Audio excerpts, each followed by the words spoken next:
Today we want to talk a little about irrigation. So regardless of the type of irrigation you have, whether it's pivot or flood irrigation, there are just a few things that we really want to look for.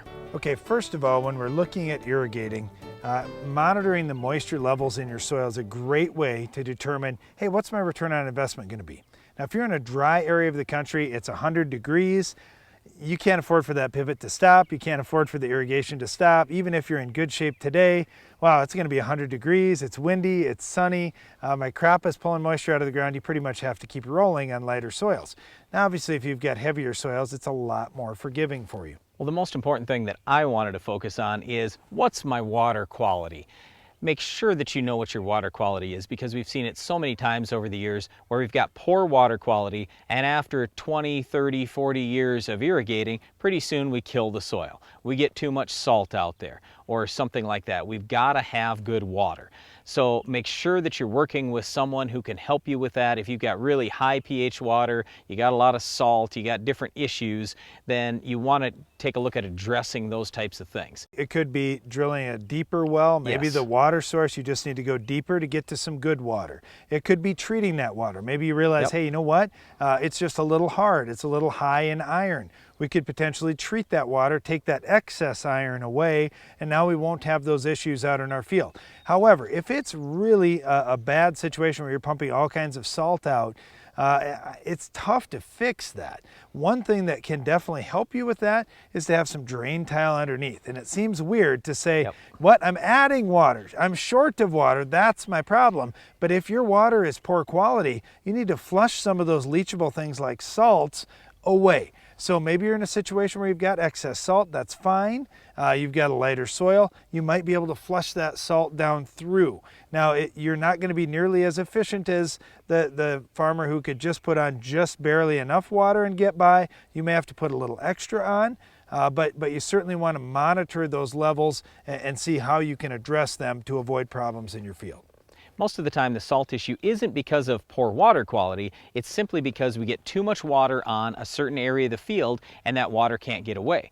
So you can add tile, and that's a great way to go, and we suggest that to almost anyone who irrigates. But the other side of it is, with modern technology now, and especially if you have different zones set up in your field, you can put on the right amount of water in different areas of the field. We see this with some of the new technology with pivots, for example. So as you're crossing that field, there are some areas where the soil is heavier and the drainage is worse. We don't need as much water right there. And if you have monitoring sensors out there, you can do a real good job fine-tuning this.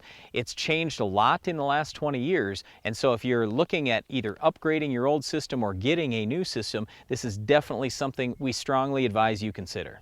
The other thing is just when do you water and when do you not water? Depending on where you're at in the country, this is going to vary, and so you're going to want to work with an agronomist who's got a good feel for this, or talk to other farmers in the area who are successful and find out, okay, what is the strategy? When do I get started? Now, with above ground irrigation, it's pretty easy just to watch what the neighbors are doing and make note of that and say, oh, he never turns his pivot on until this point. But it's one of those things that it takes a little common sense to. Let's take soybeans, for example.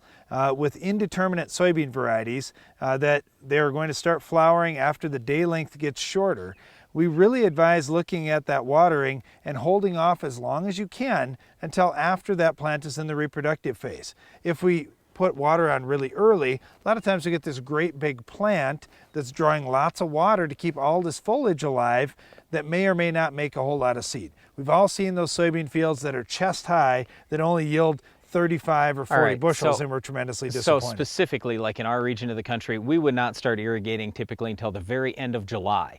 And I know that seems really late, and sometimes the beans are going to look horrible, but you want to give them a little bit of stress until you get to that point in the year. Yes, with corn, you got to do it earlier. And a lot of these things you're going to have to figure out trial and error yourself. But all I'm trying to say here is go really late with the soybeans. That's when they need their moisture. Couple other things we wanted to say: make sure whatever system you're using, you're monitoring it, you're checking on it, you're servicing it, all that kind of thing. You've got a lot of dollars that are invested there.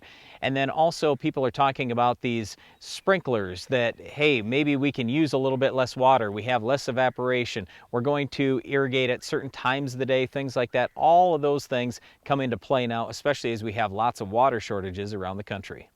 There are a lot of different ways you can irrigate. You can certainly do it subsurface through drainage tile or through drip tape irrigation. You can obviously do it over the top too. We're going to have all three of those methods on display at the Ag PhD Field Day this summer, Thursday, July 28th on our farm. We'll show how corn is responding to each of these, and also some soybeans throughout the demonstration, so you can see what the differences are with different types of irrigation. There's certainly some efficiencies going below ground, but there's some nice things you can do over the top, including throwing in your foliar feed or throwing in fungicides. Well, one of the bad things with irrigation, unfortunately, is you're also going to irrigate your weeds. If you want to control this weed, stay tuned. It's coming up next.